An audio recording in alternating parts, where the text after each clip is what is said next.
What happens when the world's most glamorous royal couple becomes its most dysfunctional?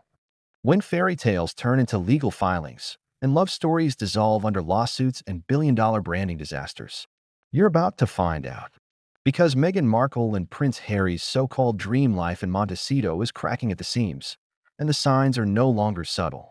We're talking missing wedding rings, secret legal talks, failed businesses, and silent betrayals that scream louder than any royal statement.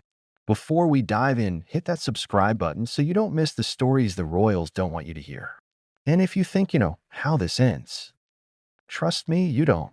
Rumors of professional separation are one thing, but when multiple insiders start whispering about exit strategies and divorce lawyers, it's no longer gossip.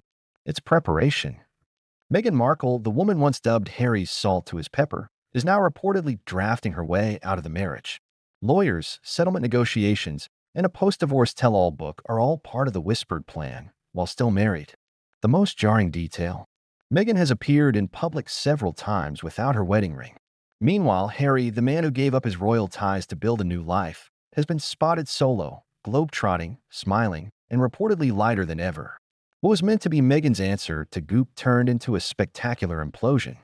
American Riviera Orchard launched in March 2024 with flashy promises, artisan jams, luxury lifestyle goods, even pet food.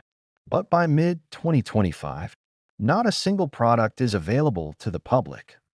The brand's trademark application was rejected outright because American Riviera is a geographic location. A rookie mistake.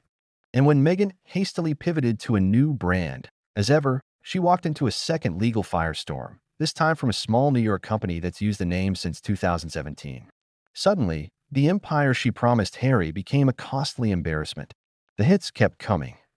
The new as ever logo. Social media users quickly noticed it looked suspiciously similar to the coat of arms of a Spanish town, complete with hummingbirds and palm trees. But what truly stunned observers was Netflix's reaction. Instead of backing away, the streaming giant stepped in to sell Meghan's failed products themselves. Netflix house stores, launching in 2025, are set to carry her merchandise alongside shows like Stranger Things and Squid Game. Translation: Netflix is desperately trying to recover its investment. Meghan's brand isn't a success story, it's a salvage operation. Meghan's business collapse wasn't just a PR disaster, it was tearing the marriage apart. Insiders revealed constant arguments, increasing tension, and even emotional breakdowns. And since the couple used to be inseparable, Harry saw every meltdown, every stress spiral firsthand. He watched the woman he left everything for unravel over a brand that never launched. Now, he's taking more solo engagements than ever, and friends say the couple no longer moves as salt and pepper. The phrase Meghan once adored has turned into a painful irony. The cracks run deeper than business and romance. The couple's finances are bleeding. Their Netflix deal, once claimed to be worth $100 million, is actually closer to $20 million, spread over 5 years. Meanwhile, they're shelling out $288,000 in annual property taxes, plus a reported $2 million yearly on security. To stay afloat, they've axed their PR team and cut ties with over 25 staffers since 2020.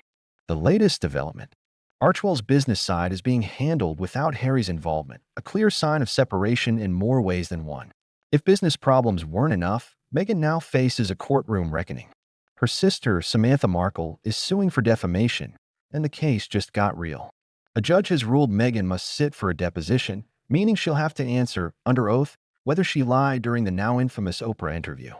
This isn't just a family squabble. It's a ticking time bomb that could blow apart her credibility. And if she's found to have distorted the truth, it opens the door to even more lawsuits. Suddenly, Meghan's silence over the past year starts to make sense.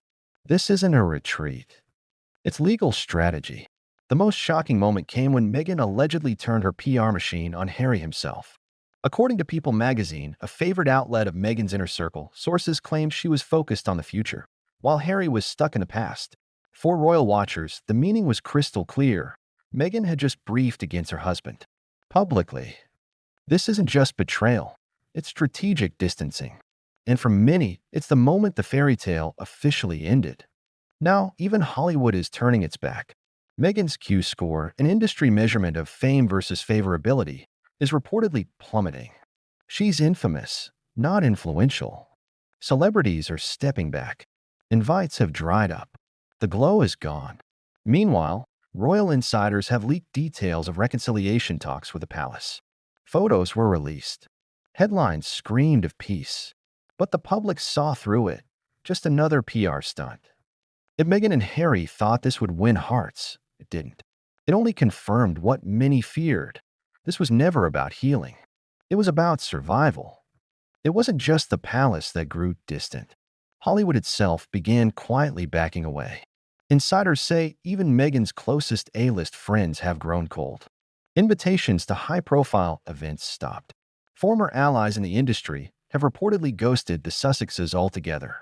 One source described the shift bluntly: people don't want to be associated with failure. And in Hollywood, image is currency. With Meghan's Q-score plummeting, producers, publicists, and power brokers have started distancing themselves, fearing backlash by association. The once courted royals became box office poison. Even red carpet photographers began skipping them. No one wanted to capture a brand in freefall. But it wasn't just silence from France.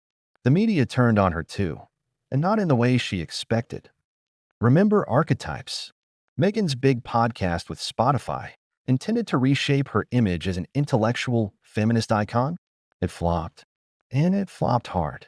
Spotify pulled the plug in 2023, publicly calling the couple grifters behind closed doors. That one word, grifters, haunted Meghan's PR for months. Even Meghan's carefully staged speeches at award ceremonies began raising eyebrows.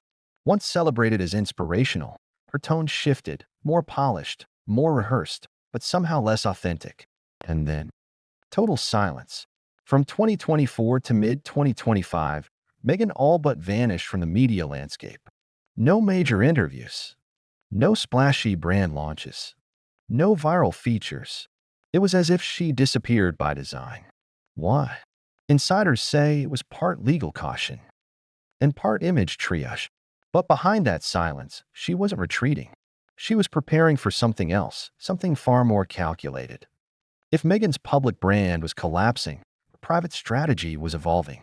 Sources close to Montecito circles say she's been holding secret meetings with wealthy financiers, including names like Gordon Getty, to explore a new independent path.